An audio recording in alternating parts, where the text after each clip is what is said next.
This video is for those 4 people who dropped a question for me in my Instagram Q&A, and if you are not those 4 people, please feel free to skip this video. But if you are someone who is looking to learn about how I started my design journey, how I became an entrepreneur, how I handle it all with my motherhood, stick around. Maybe there is something that you might learn here which will be useful for you.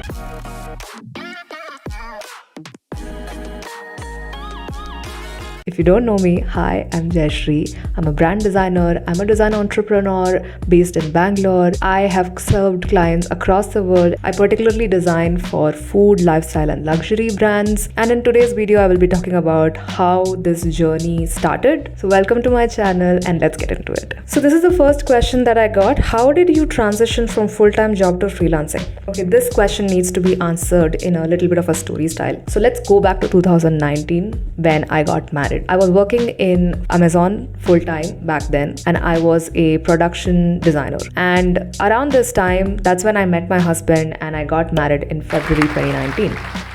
After that, my husband started traveling for work a lot. He always used to travel for work, but as usual, his routine was requiring him to travel for a couple months and then come stay here in Bangalore for a couple months. So this was his routine. As this new wife, I really hated this and I wanted to spend more time with him. I did not want to be away from him as much as it was happening back then. So my thought process was, maybe I should just start freelancing so that I can spend more time with him, so that he can travel, I can travel with him, and I could just do all the work in my laptop. Trust me, until then, I did not have a great idea on how the whole entrepreneurship works. And it was around this time, a friend of mine suggested that, hey, you were thinking about freelancing. I want you to check out this particular channel called The Future. Major turning point in my life. And you have to see what they are talking about. They teach about the business of design. They will tell you how you can run your business, how you're supposed to negotiate with clients, how many revisions you're supposed to do. Already I was getting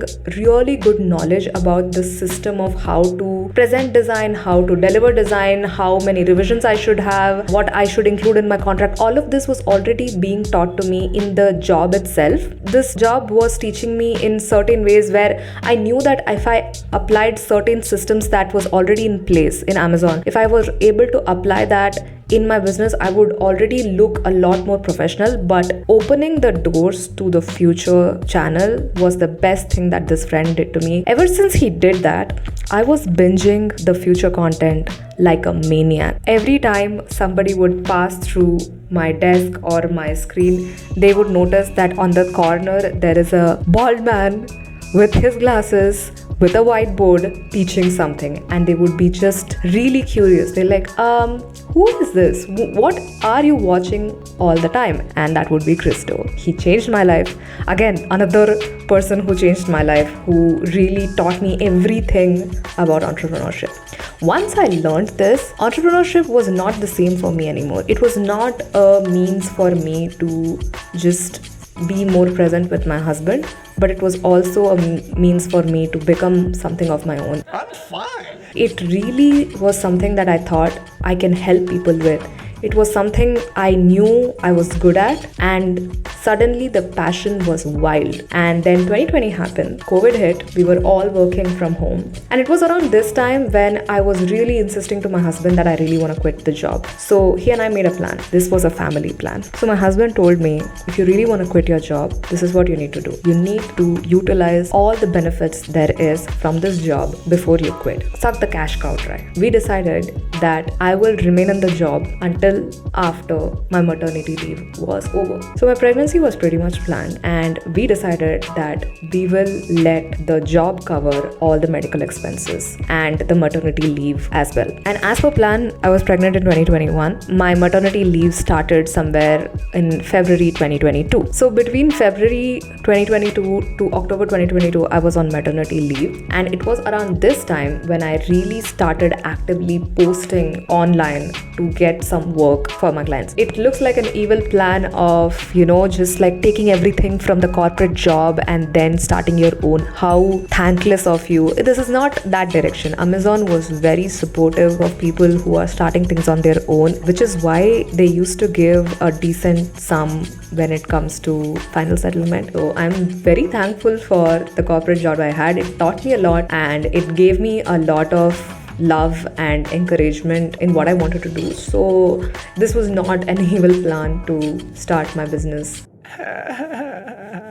I'll have you know that before quitting my job itself, I had started my YouTube channel. I had already started working on my personal website. I had already started putting up work on my portfolio website so that I can start getting some clients while working, but that never happened. I was so busy with my day job that I was never able to acquire a freelance client when I was at work. But thankfully, once the maternity leave started, I took 2 months just to rest, and after that I started my design journey. I started posting content on Instagram, and it was around that time I got my first client. If you have seen this video, you would know this is my first client. So this ties to the second question. It asked, what motivated you to start working when you were a new mom? How did you plan to take a break from work? So this story is basically me telling you that it was always the plan. I was so excited to have my baby and go on this maternity leave, also because I knew that along with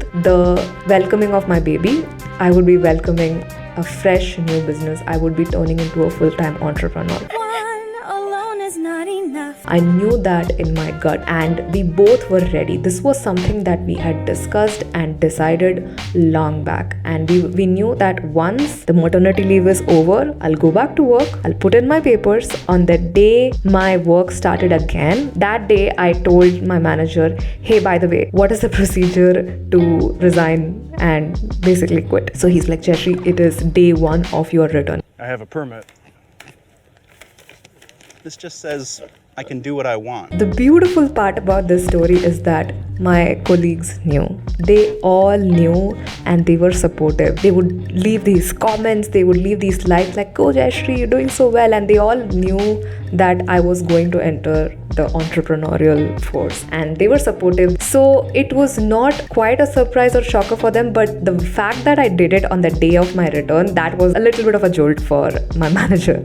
And I quit, and during this period, so let's say the idea of doing entrepreneurship started somewhere in 2020. From 2020 till the end of 2022, every penny that I made was handled by my husband, who was handling the finances, and he would put away a big chunk of it as the cushion money that I needed. And my man, thank you to my man. So by the time I did quit my job, I was able to afford this laptop, this MacBook Pro M2, M1, M2, I have to check. I was able to afford that. This MacBook is the beginning of the full-time entrepreneurship. I've made 2 investments. One is Adobe subscription, and this one. These are the 2 major investments that I had made in my business. And ever since then, I have been running my design business from my balcony, the one that you're seeing right now. Okay, next question. How did you hire employees and how did you get your work done with no office? I tried, but I failed. The thing is that I don't need an office.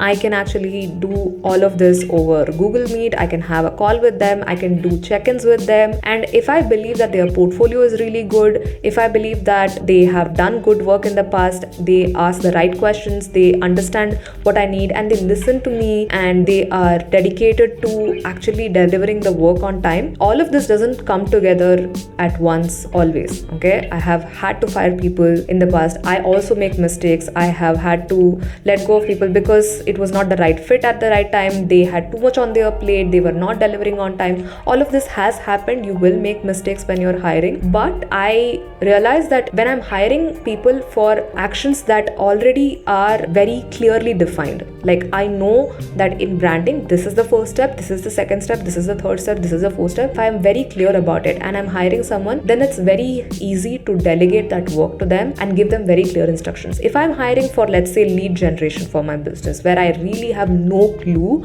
as to like what is supposed to be done, then I give some ideas, they give some ideas, they are the expert. I try to get them to work for me with my particular rules, it just makes a mess. It really doesn't work out. So I would not suggest doing that. This is what my business coach also taught me. So you should be hiring people for processes that are very clearly already defined in your business. If you have that, then delegating is much easier and you could do check-ins online. Okay, next question. How do you manage family and clients and employees? I'm gonna hold your hand when I tell you this. Come closer. I don't manage anyone. I don't manage anyone. I have a really supportive family. And my man. I have really good clients because I'm also a little bit lazy. I will not work with clients that even minutely make me feel like this is a red flag. So I have let go of a lot of client proposals just because I felt like this is not the right fit for me. I choose my peaceful, very comfortable, very confined 5-6 hours of everyday working. I love doing that, and I even work on Saturdays. I love working in those 5-6 hours. I everyday wake up with joy to go and work because I have all of these supports. My employees, I don't have many. I have 2 people who are working with me right now. One on a very specific dedicated project. I trust her with that project, so I handed it over to her. I said, take care of this, and I know she will. And secondly, I work with my video editor from time to time for video editing, and she is also very familiar with the process that I have, so I don't have much managing to do. I just have to give her feedback from time to time. So that's all. But when it comes to managing family and clients and work, it's because, hear me out, the magical thing, how I'm managing my motherhood, my family, my business and all, it's because I have a nanny. So many business owners, so many women have asked me, Jashri, how are you doing this? How are you doing everything? I don't. I do this because I have a nanny. She is present during 9 a.m. to 6 p.m. and that is why I'm able to spend some time working out. I'm able to spend some time meditating. I'm able to spend some time actually working, right? And making this video. So this is the reason I'm able to do it all. And yes, a lot of people will feel like, oh, she has handed over even motherhood as a task to somebody else. But I do not feel like that. I think if I am internally happy, if I am fully content with myself, I can be present better to my daughter. So on the hours when my nanny is not present, I'm fully present with her. I play with her, I enjoy with her, I tell her stories. She enjoys the time that I spend with her, so it's all great. And I know that this comes from a place of privilege, that I have all of this to be able to work, but I am able to make a difference in my life and also some other people's lives. So I think I'm in the right direction. And that's about it. If you have any questions around all the topics that I have discussed so far, please do let me know in the comments below. I would love to answer them all. I do have some other design projects that I have worked on. I'm currently working on as well. So maybe I can do a video on that, but I'm just lazy, you know. I'm not making these videos just yet. I'm hoping that this particular casual chat with you guys will encourage me to do that. So that's about it. I'll see you guys in the next video. Okay, bye.